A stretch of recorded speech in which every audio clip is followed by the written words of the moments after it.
बताएं आशीष, आज का शेयर। अनिल जी, स्टॉक का नाम है बीएसई लिमिटेड। भारत का ही नहीं, पूरे एशिया का अगर आप देखें तो सबसे पुराना पहला स्टॉक एक्सचेंज है। 1875 में इसकी शुरुआत हुई थी और आमतौर पर हम इसे केवल इक्विटीज के माध्यम से जानते हैं कि इक्विटीज में तो लीडर है बीएसई लिमिटेड, लेकिन ओवर द इयर्स अगर आप देखें तो इस एक्सचेंज ने अपने आप को ट्रांसफॉर्म किया है और अब फिलहाल अगर आप देखेंगे तो करेंसी और कमोडिटी दोनों में अगर आप देखें तो कंपनी की जो पकड़ है वो लगातार बढ़ती जा रही है। और इनकी एक और सब्सिडरी है जहां पर आपको खास फोकस करना चाहिए, वो है बीएसई स्टार म्यूचुअल फंड, जो कि म्यूचुअल फंड ट्रांजैक्शन को फैसिलिटेट करती है, जिसमें ये मार्केट लीडर है, 80% से ज्यादा का मार्केट शेयर होल्ड करते हैं। और वहां पर भी अगर आप देखें तो over the years break even देखने को मिला। अब अच्छा कंट्रीब्यूशन कंपनी जो टॉप लाइन है इस सेगमेंट से भी आते हुए नजर आ रहा है। देखिए, खास बात इस एक्सचेंज की सबसे बढ़िया ये है कि इनकी जो 50% आय है वो रिकरिंग है, फिक्स्ड मॉडल के तहत आती है, यानी बाजार का उतार चढ़ाव से या ट्रेडिंग वॉल्यूम से इसको असर नहीं पड़ता। 50% जो कांस्टेंट आय है वो रिपोर्ट होती रहती है। लेकिन देखिए, इसमें तेजी का असल कारण है इसके वैल्यूएशंस, और वैल्यूएशन इतनी आकर्षक है कि आप देखिए कंपनी के पास भारी भरकम कैश है, करीब 1927 करोड़ का कैश है, जिसकी वैल्यू अगर आप निकाल के देखेंगे तो 412 रुपए प्रति शेयर है। सभी जानते हैं कि सीडीएसएल में 20% हिस्सेदारी होल्ड करते हैं। अब सीडीएसएल के हिस्सेदारी की वैल्यू को अगर आप प्रति शेयर के हिसाब से कैलकुलेट करके देखेंगे तो 400 रुपए आती है, यानी दोनों को मिलाकर देखें तो 812 रुपए तो सिर्फ आपको सीडीएसएल का जो स्टेक है और जो कैश बैलेंस है उसमें आपको 812 का जो स्तर है वो निकल कर आता है। और देखिए, स्टॉक में बड़ी री रेटिंग का कारण होगा एनएससी की लिस्टिंग, क्योंकि एनएससी की जो लिस्टिंग है काफी प्रीमियम वैल्यूएशंस पर होगी और बीएसई को अभी भी अगर आप देखें तो बाजार ढंग से वैल्यू नहीं कर रहा है। और ये जो गैप है ये आगे समय में ब्रिज होते हुए नजर आएगा, क्योंकि मौजूदा दाम पर भी ये स्टॉक आपको 2% की डिविडेंड यील्ड दे रहा है, सिर्फ 1 टाइम्स प्राइस टू बुक पर मिल रहा है। और एमसीएक्स देखिए, यहाँ पर ये स्टॉक मिलता है आपको 35 के पी पर, उसके मुकाबले अगर आप बीएसई के वैल्यूएशन देखें तो बहुत ही सस्ती है, केवल 24 के पी पर मिल रहा है। कंपनी के ऊपर कोई कर्ज नहीं है और जैसा कि मैंने आपको बताया कि कैश रिच कंपनी है। अनिल जी, एक कंपाउंडिंग मशीन साबित होगा। कंपनी है, कंपाउंडिंग मशीन साबित हो सकती है। अनिल जी, कई बार आपने भी इस स्टॉक पर नजर डाली है, as a investment, as a recommendation, बात भी करी है इसके बारे में। बीएसई बताएं सर, यहां से कैसी चाल रहेगी, क्या ट्रिगर्स आपको दिख रहे हैं काउंटर के लिए? मस्ट हैव इन पोर्टफोलियो, होना ही चाहिए आपके पोर्टफोलियो में। इससे बढ़िया क्वालिटी के, फंडामेंटल के और वैल्यूशंस के शेयर आपको मिलना बहुत मुश्किल है। जैसा दीप आपको याद होगा, जब मैं आपको सियाराम सिल्क मिल्स के लिए कह रहा था कि 300 रुपए हो जाएगा तब भी आपको वैल्यूशन अच्छे लगेंगे। इस स्टॉक को हम इसलिए दिवाली से रिकमेंड करें, दिवाली पर रिकमेंड किया, न्यू ईयर पर रिकमेंड किया, इस फाइनेंशियल ईयर पर रिकमेंड किया और मेरे ख्याल से 450-500 रुपए के दाम से लगातार रिकमेंड कर रहे हैं। मुझे 800 रुपए में मुझे सस्ता लगता है, अभी भी बहुत सस्ता लगता है। मतलब अगर ये यहां से दुगुना हो जाए तो मुझे आश्चर्य नहीं होगा, और होना ही चाहिए दुगुना कम से कम। ये आराम से लगता है। और क्यों लगता है मैं बताता हूं।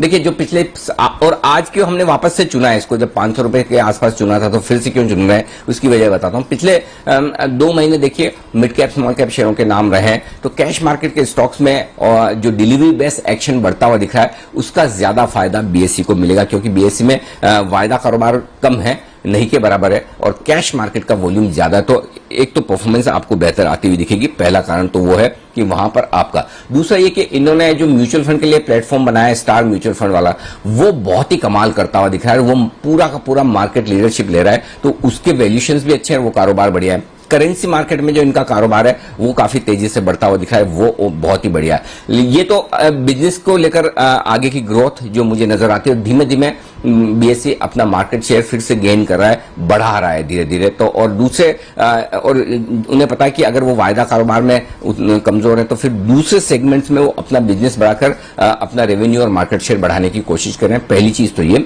इसलिए मुझे पसंद है।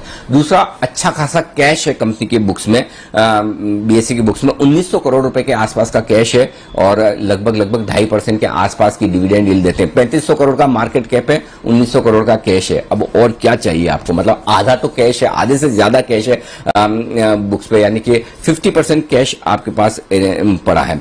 अब तीसरा कारण जो है इनकी ग्रुप कंपनी में इनकी जबरदस्त वैल्यू है। ग्रुप कंपनी में क्या है, एक सीडीएसएल है। सीडीएसएल का वैल्यूएशन है इस वक्त लगभग 9,000 करोड़ के आसपास का, और उसमें 20% स्टेक बीएसई की है, 1800 करोड़ की बीएसई की स्टेक है। जो स्टेक इनकी स्टार म्यूचुअल फंड में अगर, और उसमें बात भी चल रही कि वैल्यू अनलॉकिंग हो सकती है, स्टेक बिक सकती है। अगर ये स्टेक बिकती है 20% स्टेक है, तो स्टार म्यूचुअल फंड से इनके 2,000 करोड़ रुपए की वैल्यू आ सकती है, और 2,000 करोड़ रुपए में अगर स्टेक बिकती है तो आप एक तरह से देखिए ऑलमोस्ट कैश फ्री कंपनी हो जाएगी। 1900 करोड़ का कैश और 2,000 करोड़ ये, और तो बीएसई पूरा ही, आप जितनी वैल्यू है उतना कैश आपको बीएसई की बुक्स में दिखेगा। तो ये दोनों ही सब्सिडरी, चाहे वो स्टार म्यूचुअल फंड हो चाहे आपका सीडीएसएल हो, जबरदस्त वैल्यू दे रही है। अब आगे चलते हुए दो बड़े ट्रिगर मैं देख रहा हूं बीएसई के लिए। पहला तो एक एनएसई का आईपीओ, और एनएसई के आईपीओ की बात हम लगातार कर, जब 600 रुपए पर भी हमने बीएसई को रिकमेंड किया था, तब एनएसई की ग्रे मार्केट में आईपीओ की वैल्यू 1200, 1300, 1100 रुपए, 1300 रुपए के आसपास।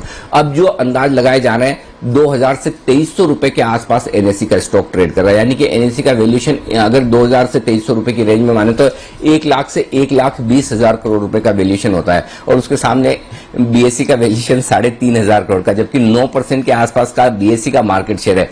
मतलब बहुत नाइंसाफी है, जिसको कह सकते हैं ना, बहुत नाइंसाफी। तो जब एनएसई का आईपीओ आएगा तब बहुत बड़ी रीरेटिंग वाला ट्रिगर होगा, तब मुझे लगता है बीएसई का स्टॉक 1500 से 2,000 रुपए हो जाएगा। एक और बड़ा ट्रिगर जो बाजार ने अभी तक रियलाइज नहीं किया, एक नया पावर एक्सचेंज मंजूरी मिली है। अब आईएक्स जैसा पावर एक्सचेंज 10,000 करोड़ के मार्केट कैप पर ट्रेड करता है, तो ये जो एक नया पावर एक्सचेंज खोलने जा रहे हैं, जिनके लिए ऑलरेडी ऑफिशियल मंजूरी आ चुकी है, वो भी वैल्यू ऐड करेगा। मुझे ऐसा लगता है कि इस लिहाज से बीएसई का फेयर वैल्यूएशन 14-15 हजार करोड़ रुपए के आसपास होना चाहिए, जो कि अभी 3,500 करोड़ है। अगर सारे वैल्यू कम करा कुछ भी करें, तब भी मुझे लगता है ये दुगुना आराम से होगा। फिलहाल मैं शॉर्ट टर्म टारगेट्स आपको 1,000 रुपए के दे रहा हूं, ट्रेडिंग वेडिंग के लिहाज से, पोजिशनल ट्रेड्स के लिहाज से। 1,500 रुपए के टारगेट मीडियम टर्म के लिए है, लेकिन लॉन्ग टर्म के लिए मुझे लगता है कि ये स्टॉक आराम से 2,000 हो जाए। और मैं एक चीज जरूर कह सकता हूं, हर एक लेवल पर जहां जहां ये स्टॉक पहुंचेगा वहां पर भी आपको वैल्यूएशन के लिहाज से सस्ता दिखेगा। तो BSE must have in your portfolio, होना ही चाहिए, ये है वो स्टॉक। और बीएसई के मेरे साथ साथ बड़े फैन रहे हैं कुणाल जी, राकेश जी। तो कुणाल जी जरा बीएसई के चार्ट पर अपनी राय दीजिए।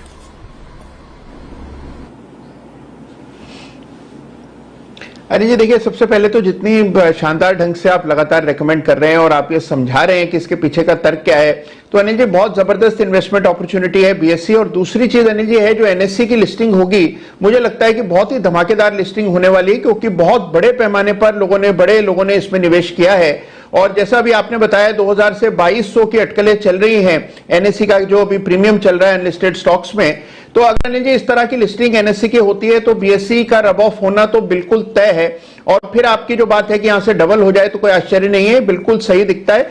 चार्ट्स बहुत दमदार हैं, नीचे के लेवल्स पर एक पैटर्न बना है, pattern inverted head and shoulder pattern था, ब्रेकआउट आया, ब्रेकआउट के बाद स्टॉक थोड़ा ऊपर गया, और अब मुझे लगता है कि जो तेजी आएगी वो बहुत जबरदस्त आएगी। मुझे लगता है कि एक टारगेट पहला लेना चाहिए 1,200 रुपए का। 1200 से पहले कोई मीनिंगफुल रेजिस्टेंस चार्ट पर नहीं है, और ये जो आप निवेश की राय दे रहे हैं जी शॉर्ट टर्म के लिए नहीं है, तो 1,200 रुपए मुझे लगता है कि बहुत ही कंजर्वेटिव सही टारगेट होगा। 1,200 पार होगा तो फिर स्टॉक में और बड़ी तेजी बनेगी, और जैसा आशीष कह रहे थे कंपाउंडिंग मशीन साबित होगा स्टॉक, तो बिल्कुल खरीद करके चलने की राय। 114 रुपए में सबसे पहले हमने मालामाल वीकली में इस स्टॉक को रिकमेंड किया था। 14 नवंबर को दिवाली पिक के तौर पर 520 रुपए पर रिकमेंड किया था, तो 850 का टारगेट दिया था। आप देख लीजिए उसके आने की तैयारी में। 1 जनवरी को स्टॉक ऑफ द ईयर के तौर पर 700-900 रुपए दो टारगेट के लिए दिया था, 700 निकल चुका है, 900 की तैयारी है। और अब मैं टारगेट रिवाइज करके 1,500 से 2,000 रुपए के कर रहा हूं। और आप मतलब वो बाय इट फॉरगेट इट वैसा स्टॉक है, दिमाग ही न लगाएं, ज्यादा बढ़िया है आपके लिए, लेकर भूल जाएं, आराम से बैठें, ये आपके लिए स्टॉक होगा।